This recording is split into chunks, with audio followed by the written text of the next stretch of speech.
Hi guys, ఒక చిన్న information. యాక్చువల్గా పర్సనల్గా నేను ఎక్స్పీరియన్స్ చేశాను. సీరియస్లీ నాకు వండర్ అనిపించింది. అంటే ఇలాంటి ప్రపంచంలో బతుకుతున్నాం మనము అని ఒక డౌట్ వచ్చింది. అంటే దీన్ని ఎలా అడ్రస్ చేయాలో నాకు తెలియట్లేదు. Maybe at least next time emergency పర్పస్లో ఎవరైనా ఉన్నప్పుడు వాళ్ళకి ఏమైనా ఉపయోగపడుతుందేమో అని ఒక చిన్న థాట్తో ఈ వీడియో చేస్తున్నాను. ఏమైందంటే అందరిలాగానే ఇన్స్టాగ్రామ్ స్క్రాల్ చేస్తుంటే ఆ డాక్టర్ సీది ఏదో యాడ్ కనిపించింది, 399 రూపాయలకి అన్ని టెస్టులు అని. సరే అని చెప్పేసి పిలిపించాను, చేపించాను. రిజల్ట్స్ వచ్చాయి, రిపోర్ట్స్ వచ్చాయి. ఆ రిపోర్ట్స్ అన్నీ అసలు అంటే లైక్ రెగ్యులర్గా నేను ఎవ్రీ క్వార్టర్లీ ఒకసారి లేదా ఎవ్రీ 6 monthsకి ఒకసారి రిపోర్ట్స్ ఏదైతే చేపిస్తుంటానో వాటికి చాలా డిఫరెంట్గా, అంటే చాలా భిన్నంగా వచ్చేసినాయి. అంటే లాస్ట్ క్వార్టర్లో నేను చేపించిన రిపోర్ట్స్కి వీళ్ళు ఇచ్చిన రిపోర్ట్కి చాలా డిఫరెన్స్ అనిపించినాయి.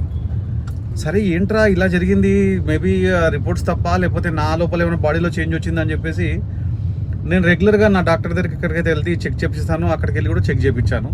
అక్కడ కాస్ట్ 2500 ఏమో పడుతుంది ఈ టెస్ట్లకు అన్నిటికీ. వీళ్ళు మాత్రం మనకు సమ్ 900కో 700కో చేసేసారు. సో అక్కడ చూస్తే నా డాక్టర్ దగ్గర చూస్తే రిపోర్ట్లన్నీ నార్మల్గా ఉన్నాయి. అండ్ డాక్టర్తో మాట్లాడినప్పుడు ఏం చెప్పారంటే, ఈ డాక్టర్స్ కానీ లేకపోతే ఇలా ఆన్లైన్లో మేజర్గా బాగా ఎక్కువగా ప్రమోట్ చేసి ఆల్ టెస్టులు చీప్గా 300, 200, 500 అంటూ ఏదైతే ఊదరగొట్టి పబ్లిసిటీ చేసి జనాల్ని టెస్టులు చేయించుకునేలా ఎంకరేజ్ చేస్తున్నారో వాళ్ళంతా కూడా కేవలం మన డేటాబేస్, అంటే మన యొక్క నేము, నంబరు, అడ్రస్సు, వాటెవర్ ఈ డేటాబేస్కు మెయింటైన్ చేయడానికి మాత్రమే ఆ యొక్క సర్వీసెస్ అంత తక్కువ ధరలో ఆఫర్ చేస్తున్నారు.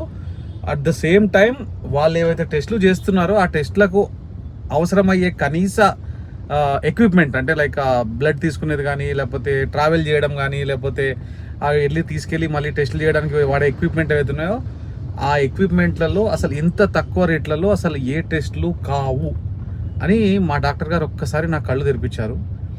And it was shocking to me actually. అయితే జనరల్గా ఏమవుతుందంటే మనము ఓకే నార్మల్గా టెస్టులు చేయించాము అంత బాగానే ఉందనుకుంటే ఓకే, కానీ ఏదైనా ఇబ్బందిలో ఉన్నప్పుడు సరే తక్కువ ధర అని చెప్పేసి ఎమర్జెన్సీలో ఉన్న వాళ్ళు లేకపోతే క్రిటికల్ సిచ్యువేషన్లో బాధపడే వాళ్ళు ఇట్లాంటి వాటికి ప్రలోభాలకి లొంగి తక్కువ ధర అని చేయించుకుంటే అవి రిపోర్ట్లు పైన కింద అంటే లైక్ అప్ అండ్ డౌన్ అయ్యి చాలా సీరియస్ ఎమర్జెన్సీస్కి దారి తీయొచ్చు. అందుకే దయచేసి మీ యొక్క పర్సనల్ డాక్టర్ లేదా పర్సనల్ డయాగ్నోస్టిక్ సెంటర్ ఎక్కడ ఉందో అక్కడ మాత్రమే టెస్టులు చేయించుకోండి, డబ్బులు పోయినా పర్లేదు, కానీ ఇలాంటి వాటిని మాత్రం నమ్మకండి.